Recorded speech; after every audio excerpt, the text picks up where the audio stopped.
Des chercheurs français ont fait la découverte d'un gène impliqué dans la rupture d'anévrisme ou anévrisme cérébral, un accident vasculaire cérébral AVC redouté et imprévisible qui peut laisser de lourdes séquelles aux survivants. Grâce à leur découverte, les scientifiques désirent mettre au point un test de détection précoce. L'anévrisme cérébral est un AVC causant la mort dans plus de 50% des cas, et qui touche 3% de la population. Lorsque les victimes survivent, des troubles de la mémoire ou des paralysies subsistent.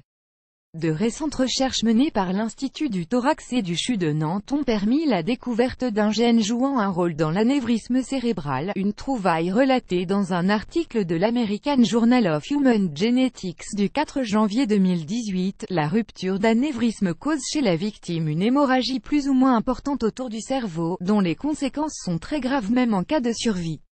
Les chercheurs sont parvenus à déterminer l'origine génétique de cet accident en décryptant l'ADN de plusieurs membres d'une même famille ayant un anévrisme cérébral. C'est ainsi que la mutation d'un gène nommé ANGPTL6 a été identifiée, agissant dans la formation et la réparation des vaisseaux sanguins. Afin de vérifier leur découverte, des tests ont été pratiqués sur des patients de 5 autres familles ayant également un anévrisme cérébral et les résultats ont montré que la mutation du gène ANGPTL6 était synonyme de réduction de moitié de la production de protéines par ce même gène. Par ailleurs, les scientifiques estiment que l'hypertension présente un risque supplémentaire dans le développement de l'anévrisme. Aujourd'hui, il n'existe aucun test sanguin pouvant apporter un diagnostic, et ce dernier n'est possible qu'après la pratique d'une IRM cérébrale.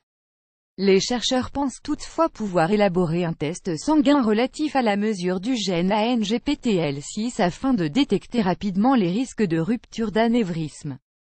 Cette découverte fait actuellement l'objet d'un brevet. Source Science et Avenir Ouest France.